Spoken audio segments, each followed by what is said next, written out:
Hello friends, welcome back to my channel. இன்னைக்கு நம்ம பார்க்க போற ரெசிபி Mayo Sandwich. So இதுக்கு தேவையான ingredients என்னென்னன்னு பார்க்கலாம். இங்க கொஞ்சம் mayonnaise and pepper எடுத்துர்க்கேன். இங்க finely chopped half capsicum, half onion, half tomato, 2 bread slices, கொஞ்சம் butter. So இத எப்படி செய்யலாம்னு இப்ப பார்க்கலாம். So நான் வந்து veg mayonnaise தான் எடுத்துர்க்கேன். So இத வந்து first capsicum add பண்ணிக்கலாம். Next பாத்தீங்கன்னா onion add பண்ணிக்க போறோம்.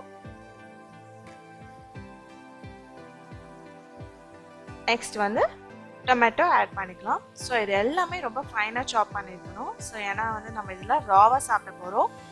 So ராவா சாப்பிட்டா நல்லா இருக்கும்.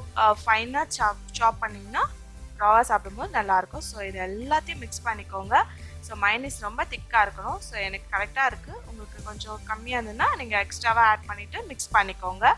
So இந்த மாதிரி நல்லாவே எல்லா வெஜிடபிள்ஸும் அது ஸ்டிக் ஆகிக்கணும். ஸோ அப்போ இந்த பிரெட் ஸ்லைசஸ் ரெண்டுத்தையும் நம்ம டோஸ்ட் பண்ணி எடுக்க போகிறோம். ஸோ இந்த பேனில் நான் கொஞ்சம் பட்டர் போட்டு வச்சுருக்கேன். ஸோ இப்போ இந்த பிரெட் ஸ்லைசஸ் வைக்கிறேன். ஸோ இதை நல்லா டோஸ்ட் பண்ணி எடுத்துக்கோங்க. ஸோ இதில் வந்து நீங்கள் red capsicum, yellow capsicum, green capsicum, அப்புறம் கொஞ்சம் குக்கும்பர், கேரட், பீட்ரூட் அதெல்லாம் ஆட் பண்ணலாம். ஸோ சின்ன பசங்களுக்கு இந்த மாதிரி கொடுத்தீங்கன்னா கொஞ்சம் ஹெல்த்தியாக இருக்கும். ஸோ நல்லா விரும்பி சாப்பிடுவாங்க. ஸோ கலர்ஃபுல்லாகவும் இருக்கும் பார்த்தீங்கன்னா. ஸோ அப்போ இந்த பட்டர் வச்சு நம்ம ப்ரெட்டை டோஸ்ட் பண்ணி எடுத்துக்கலாம். ஸோ இப்போ பார்த்தீங்கன்னா இது கொஞ்சம் கோல்டன் ப்ரௌன் கலரில் ஆயிடுச்சு. ஸோ இந்த ஸ்டேட்டில் ப்ரெட்டை எடுத்துக்கலாம். ஸோ இப்போ நான் வந்து 2 ப்ரெட் ஸ்லைசஸை டோஸ்ட் பண்ணி எடுத்திருக்கேன். ஸோ இப்போ வந்து என்னன்னா இந்த மைனஸை நம்ம ஸ்டஃப் பண்ணலாம். ஸோ மைனஸ் எடுத்துகிட்டு நல்லா ஸ்டஃப் பண்ணுங்கள். கொஞ்சம் திக் லேயராகவே ஸ்டஃப் பண்ணுங்கள். ஃபுல்லாக ஸ்ப்ரெட் பண்ணுங்கள். கார்னர்ஸில் கூட இருக்கணும். ஸோ நல்லா ஸ்ப்ரெட் பண்ணி மைனஸை வச்சுருங்க.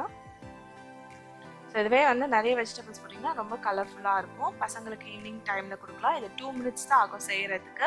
இது ஸ்நாக்ஸாகவும் சாப்பிட்லாம், இல்லை பிரேக்ஃபாஸ்ட்டாகவும் சாப்பிட்லாம்.